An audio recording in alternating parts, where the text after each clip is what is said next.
The money you make are the seeds you plant to grow your business further down the road, and too many people are eating their seeds. So you have to be smart about how you spend your money, and it gets reinvested into the business intelligently. So many people say, well, it's for my business. I'm reinvesting in my business, or I'm reinvesting in myself. I'm going to reward myself. You're wanting to start your own business and be successful. You better plan on sacrificing a lot until you get to that point. Passion is a very powerful and potent tool. I wake up Saturday morning like a 7-year-old that wants to go out and watch cartoons on the couch. I wake up at 6 o'clock in the morning on Saturday excited to get into the shop and work because I just love it that much. It's my passion. Hey folks, we got a pretty good show lined up for you today. We got some emails in, and Steve G sent a whole list of good questions to really get the ball rolling with the Hunting for Your Life channel. In the future, I'm not going to go through the like, subscribe, comment, all that kind of stuff. I think if you find value in the show, you're probably going to do that anyway. But since the show is brand new, just getting the ball rolling is greatly appreciated. So if you do find value in this show, please do consider subscribing, and then maybe finding somebody else to share the show to. Share it on social media, send it in a private message if you want to. Just let's get the ball rolling on this. It's greatly appreciated. And then in the future, as I said, we'll skip all that stuff. So anyway, we're going to jump into these questions and get them taken care of. If you want your questions read on the show, you can either drop them down in the comments on YouTube, or you can email us at huntingforyourlife@gmail.com. Pretty easy way. List out some questions. We're going to pick some of the best ones. It's going to bring everybody the most value, and then we're going to read them on the show. So anyway, let's get rolling. So Steve G emailed in, and he starts off with the niceties. Hello, I've been a long-time follower. Obviously not of this channel, would be of the Hunt Primitive channel. And he says, your new channel has really come at an interesting time. Any reason why you chose today to launch your new channel? And before we get into the normal questions, I do actually want to bring that point up again and make a mention of why I'm doing the channel. I don't specifically need anything from it other than I can bring value to other people. We've obviously been very successful with the Hunt Primitive model, and I like to see other people win. And right now, it seems more than ever, a lot of things are happening in the economy. A lot of stuff with layoffs, I think, are coming down the pike. I'm constantly seeing that people are starting to want to venture into doing their own thing. Housing, all groceries, as everybody knows, the prices of everything have gone up, and there's a lot more people out there struggling. And that's one of the reasons I'm so passionate about this, is because I want to see other people do really, really well. So why I'm doing it now is pretty much exactly for that reason, starting off a new season, and I think that this information is going to be increasingly valuable as time progresses until things right themselves. And I already know exactly what somebody's thinking. One person is going to say they're going to bring politics in it, and this isn't going to be a politics channel, but I do want to say this. You're going to have this side of people are going to say, well, now that Trump's in office, this is all going to change and it's going to get better. The other side of the people are going to say, well, now that Trump's in office, everything was great and now it's all going to go to hell. And so this is a really important thing that we need to focus on, is there are no political saviors. It does not matter, truly, at least for your own success. It does not matter who's in office. You can be successful under any administration, unless, of course, it completely goes off the rails. But since this is America, that's a little tougher, at least for now. Could it go off the rails someday? Maybe. As of right now, I have been in business through Republicans and Democrats alike, and I grew business and I made money in all of them. So nobody should ever use a politician being in office as an excuse for them not doing well. You have to be responsible for your own actions. None of these people are coming to save you.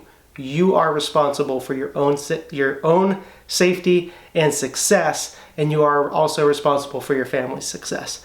So that being said, I think we're going into a time that a lot of this stuff is going to be increasingly important. All right, so the first real question is going to be how to determine what business to get into. For example, is it what you're good at? Is it what you know? Is it what you're passionate about? This is a big question that a lot of people have, just trying to decide what to get into.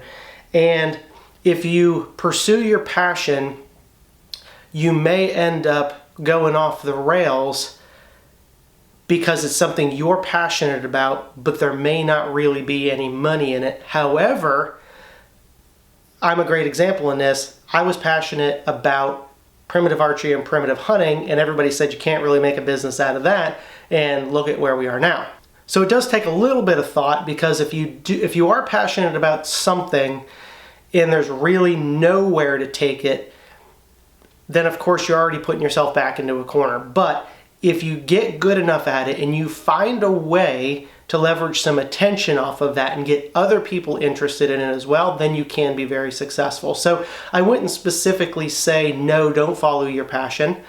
But I would do a lot of thinking on how you're going to pitch it to other people. And so also that means a lot of this is going to be a very slow grind. It's not going to happen. Like, let's use something like pottery for existence. You know what I mean? You want to make pottery for a living. It's very hard to get people exceptionally excited about pottery. Now, you make some very beautiful pieces. A lot of times you're still limited by the amount that somebody is willing to pay for said piece of pottery. They say, well, it's really pretty, but maybe I don't want to spend that much. And you've got a ton of time, and it might take you an entire day to build this beautiful bowl, and you're gonna get like $50 for it, and they're gonna be a hard sell. So some business models are pretty tough. Now, if you design a show around that, and you are a very interesting character, and you're making this and it's a very fun show, then perhaps you get a lot of people that are watching. Now you're going to be able to monetize that show, and on top of that, then sell some of your works. And then as people get to know you more and like you more, you may find that your brand in itself is what's going to allow you to sell that piece of art now at a much higher price, if that makes sense. But let's really dive into the difference between what you're good at and what you know and what your passion is. So as I said before, if I was able to do this with sticks and rocks and it was my passion, then you can certainly follow your passion. Following your passion is important to a pretty high degree, because if you're doing something that you really don't like, you're far less likely to stick with it. Now, everybody's different, right? And there's going to be a lot of other people out there, especially guys that have multi-million-dollar businesses. They say, forget your passion. Go do something to make money. Well, if that is what you're interested in and you are wanting to build a big company to just simply make money, then that is exactly what you should do, and you should not follow your passion. But if you're one of the people, similar to me and a lot of the folks that I know, that weren't really interested, not that you wouldn't like to have the money, but that's not the most important thing. Really, you just want to live a free and happy life and you want to do what you want to do every single day, then following your passion is a great idea. Because now, if you are doing something that you love every single day, it's very easy to work and continue to do it. Now, I'm not saying it's just going to blow up and you're going to be wildly successful doing it. It's going to be a hard grind. And not every day is going to be rainbows and butterflies and you're going to be happy to do it. In fact, for years, you're probably going to be doing work that you don't even really want to be doing, just trying to get established. But we can kick all that stuff down the road for another conversation. But the opposite side to that is then, if you decide you're going to do something solely because you think it's going to be successful, you're going to be less likely to really stick with it. So you've got to really love it, especially because I said it's going to be a slow grind.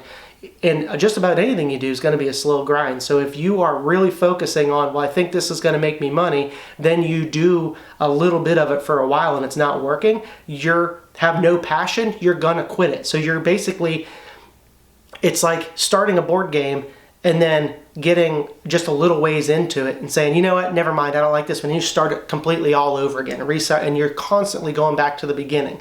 So finding something and sticking with it, I'm not saying you can't tweak it and change as you go, but finding something and sticking with it is going to be important. None of the stuff is going to happen overnight, and that's one of the biggest issues that I see is too many people get started and then they quickly bail out and they don't follow up with it and it goes by the wayside because they say, well, it doesn't work. So having deep passion about what you're doing is going to make that process easier for you because you're going to be doing it anyway. So if we touch on then what you're good at, obviously if it's your passion, you should be good at it. It shouldn't simply be just a hobby. You should be good at it. So I have a whole bunch of things, or I had a whole bunch of things that I was very interested in when I was younger. So I was a musician for quite a while. A lot of people don't know it. I was a stage performer for a little while. I did taxidermy, trapping, all the hunting stuff, of course. I worked as a mechanic for quite some time. I built swimming pools and built rock waterfalls. I did a lot of different things, a lot of it overlapping, home improvement stuff, you know, handyman, whatever, just filling gaps. And all that stuff is important. You may be doing a lot of odds and ends. But what I had to do was look at all of those things after I did them all and then said, what am I really good at? And what am I the most passionate about?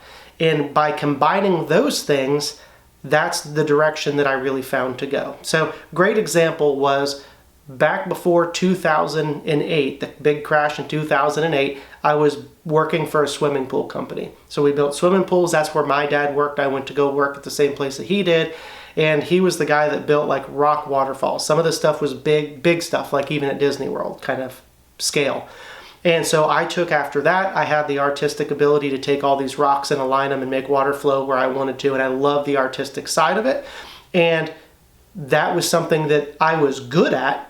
And I actually was fairly passionate about it, but it wasn't something that I knew it wasn't something that I wanted to do forever. And actually, I decided, man, I think I could. And I went and started my own business. And I could have probably been very successful, but I was probably 19 or so at the time, didn't know anything about business. Boy, it would have been nice to have a show like this to listen to back then. And that business failed because I just didn't understand how business worked. And that's why, I mean, I'm going to be able to lean back on that and tell you guys so many stories in these future shows. So I was good at it. I was very good at it, and I was passionate about it, and I did know it, yet I knew it wasn't my true passion. So when things got kind of hard to me, it was an occupation, and I was like, you know what, maybe something else. Well, anyway, when I got laid off from that, so when the market completely dropped out in 2008, a lot of layoffs were happening. Guess what? People weren't buying swimming pools nearly as much, and so the sales on those tanked. I got laid off.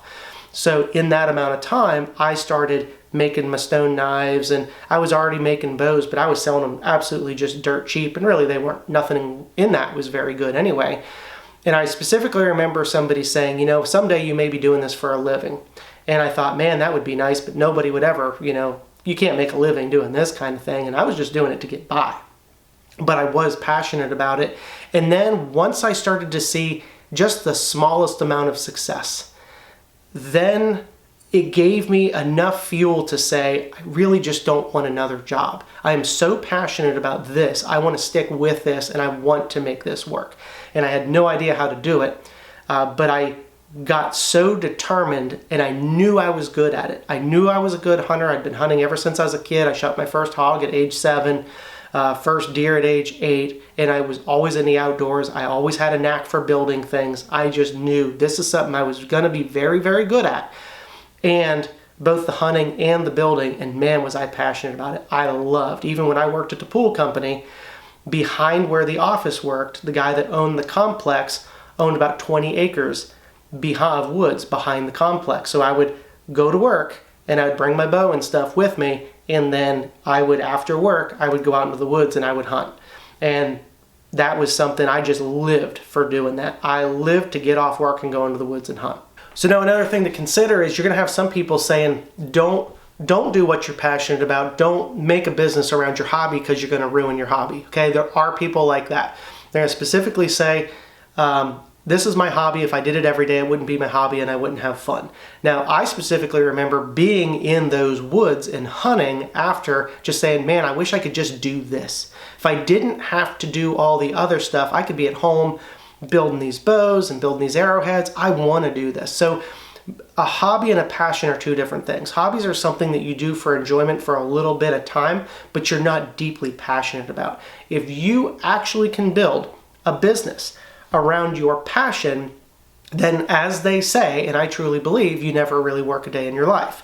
So I truly love what I do, and that's why I work 7 days a week. There are times that I take some time off to do other things, you know, with the family, or I'm going on a hunt or whatever, but it doesn't bother me to work a Saturday or a Sunday. I love being in the shop. And people say, man, why don't you come do this? And you're like, you need to get out of the shop, you work too much. And I'm like, I love it. people are like, you're going to get burned out. And I'm like, sure, there's some days that maybe I don't feel like doing a specific task, but all in all, I love it. It's my passion. So I'm in there doing what I love. There's no other place I would like to be. In fact, my buddy Mark Harrison, he lives about an hour or so north, and he has an archery shoot. He helps to run that, and it's actually local. It's probably only 10 minutes from my house, and he's always asking me to come. It's like the first Saturday of every month. And I'm like, I just don't really want to. That's not as much fun to me. I used to go to a lot of shoots, and it's not as much fun. And he goes, man, you got to get out. You know, it's about having fun. You got to get out of your shop, and you don't have to work all the time. Have some fun. I finally was able to convey the message to him saying, it's more fun for me to be in the shop than it is to go to that archery shoot. Be like, I don't want to go there. I want to stay in my shop. I love it. I wake up Saturday morning like a 7-year-old that wants to go out and watch cartoons on the couch. I wake up, it's 6 o'clock in the morning on Saturday, excited to get into the shop and work because I just love it that much. It's my passion. I've actually had to take some of the Saturdays and Sundays and say, I'm going to use those for my days. I'm going to build my gear and do all that. Otherwise, I'll always work on somebody else's stuff. But genuinely, even the stuff I'm doing on the weekends is still this because it's my passion. It's been my passion for 20 years. So passion is a very powerful and potent tool, but I don't want you to get blinded by passion either. Like I said at the very beginning, if you're doing something that you are incredibly passionate about, you may not be thinking intelligently about how to implement that into a business.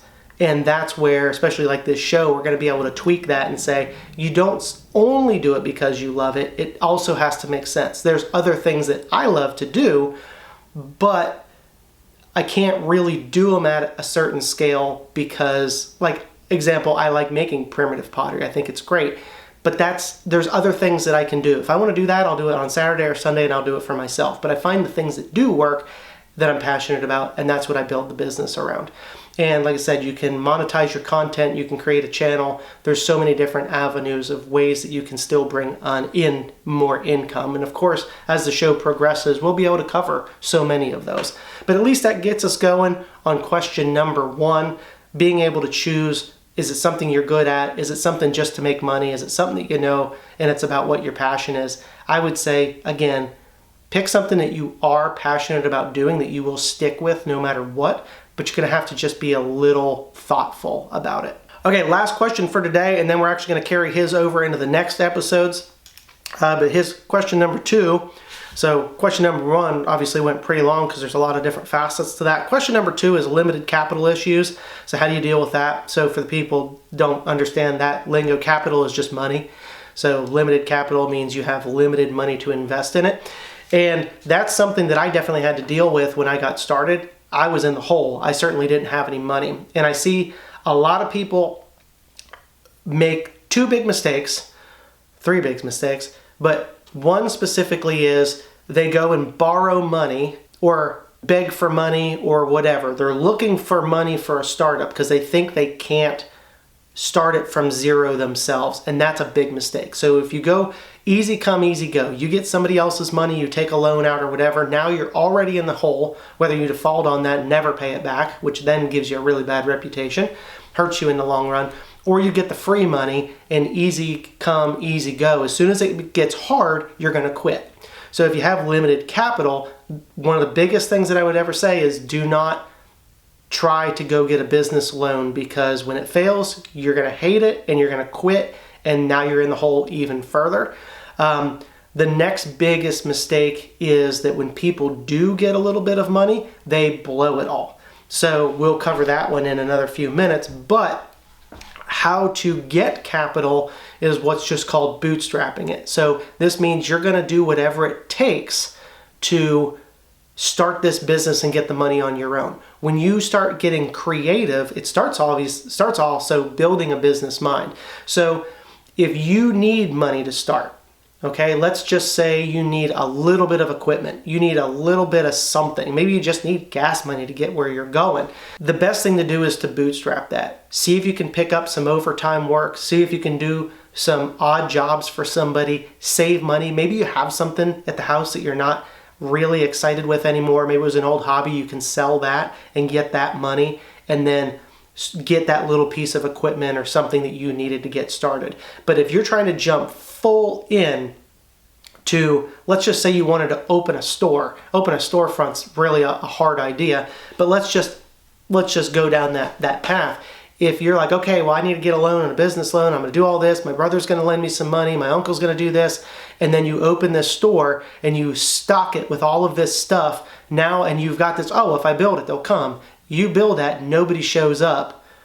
Now you've got a store getting no sales, and you're like, okay, I'm not making any money. I was making more money at my old job. I failed at this, and then everything closes down. That's why like 90% of businesses fail, for reasons exactly like that. You need to bootstrap it yourself and then start very small. So work extra jobs to get the money yourself, that you're going to have pride in the money that you earned. Therefore, you're going to spend it less foolishly, which is what we talked about a second ago, and then we're going to get into it now, is if you need a whole bunch of equipment or stuff in your head, I need let's just say you're filming, you want a camera. People are like, well, now, if I have $1,000 camera, a $2,000 camera, my videos are going to be so much better and everybody's going to watch them. Well, if the content sucks, nobody's going to watch the content, right? So you're better off starting off with a very cheap camera. Start off with your cell phone. Use your cell phone to start your recording. You don't need special editing software to start. Get the ball rolling small. People try to jump in too big. They end up going in the hole, and it's very hard to climb back out of that. And then when they see it gets hard and business isn't what they thought it was, far more likely to quit. So bootstrap it and go small. And then on the larger scale, like I said, people start to dream about all of these ideas, thinking that just because I have the idea, it's going to be massively successful and this is how I'm visioning in my head and it's going to work. They invest all of this money and then it doesn't work. And now they're really far behind and the business is dead. They're just going to shut the doors on it, default on their loans, file bankruptcy, whatever. Starting too big and trying to come up with that capital is one of the best ways to fail in doing that. So bootstrapping it, starting it small. Start with small things. If you're making a product to sell, how about start small, make a few of those products, and then just sell those. Work on that. Now, once you start selling your service or your product, whatever it is, and you start making money, here's again where so many people with these capital issues go terribly wrong. Seen this over and over and over. They'll make a little bit of money. Instead of investing the money back into their business, they go blow the money on stupid stuff. So they finally get a few sales. And now I want to reward myself. So they take the girlfriend or whatever and they go out to dinner somewhere and blow, $100, $150 on a big nice dinner and all the drinks and all that kind of stuff. And they blew, and they're like, well, not a big deal. Now I'm in business. I'm going to make more money. And then, especially in their head, they're like, well, I can use this as a write-off. And it's like, yeah, but a write-off doesn't give you the money back. All that money that they're blowing, that's what they needed to reinvest back into that next little piece of equipment to bootstrap it. And I've seen this happen a lot too as you grow in scale and start actually making more money. So now we're talking about people that are, going to be in the $10,000, $20,000, $50,000 range. Now all of a sudden they've accelerated their business. They're making good money. They have a good year. Let's say they've accumulated an extra $50,000. Now they somehow magically think, I need a brand new truck. So then they go out and buy a brand new truck. And honestly, at least if you buy it cash, you have that going for you. But a lot of people are just saying, I had a great month. I have an extra couple of $1,000. That's a down payment for a new $60,000 truck. If I go buy this truck, then I can drop it off and I can have it wrapped with my logo. That would be super cool. And I could drive around in my cool truck. It's got my logo on the side and everybody's gonna know I'm in business. Like, you just spent all of your capital on something that was a liability. You wanted it. That truck isn't gonna make you any money. The difference being, obviously, if you have a business that specifically relies on a vehicle and you need a very reliable, high quality vehicle, then that's a business expense you might be able to factor in later. But most people, they're not buying it because they need it. They're buying it because, cool, I got some money, and now they just go blow it. You're eating your seeds. The money that you make, that you are bootstrapping, any money you make for the first few years should be spent very, very wisely. So especially when you're bootstrapping it and you're going incremental, you're starting from down here and you get a little bit of money, now you're going to reinvest it in your business. Then you get a little bit more money and you're going to reinvest it in your business. And you get a little bit more money and reinvest it into your business. That's how it's done. Too many people get to this point, they take the money and they go blow it, and now they're right back down to here. They're on this perpetual cycle of going from here down to here, from here down to here, from here maybe to here, back down to here. They're spending all the money. The money you make are the seeds you plant to grow your business further down the road, and too many people are eating their seeds. So you have to be smart about how you spend your money, and it gets reinvested into the business intelligently. Again, so many people say, well, it's for my business. I'm reinvesting in my business, or I'm reinvesting in myself. I'm going to reward myself. You're wanting to start your own business and be successful. You better plan on sacrificing a lot until you get to that point. I didn't go immediately out and buy a vehicle. Man, I drove some old beater stuff to get by, and it was a struggle. I had a lot of money already that I had made and saved up before I finally said, you know what? Not only have I really deserved it at this point and I've driven these beaters, but I do genuinely need this now. Like, I actually need it for certain travel and this. And then I went and bought the exact truck that I wanted with very low miles and said, I will essentially have this truck the rest of my life. Nothing terribly fancy, but it is pretty fancy. It's a Tacoma, 4-wheel drive Tacoma, and it's nice. It's all leather and stuff like that. I don't need super fancy, but it's pretty nice, especially for me driving these old beaters. And I'll probably have that truck because it's a Toyota. I didn't buy it because it looks cool. I didn't worry about jacking it up and putting big tires on it. Well, I need that. I need that for my business. If I'm going to hunt for a living, I'm going to need a big 4-wheel drive and big mud tires because I got to get into all them places that you're eating your seeds, okay? So anyway, guys, that's the show for today. If you gained any value out of this episode, do please subscribe and drop us down some comments. Do please share the show. Get the ball rolling for us. Drop your questions down in the comments or email them to huntingforyourlife@gmail.com. I'm going to cover his other 3 questions in the next episode. So we'll see you there.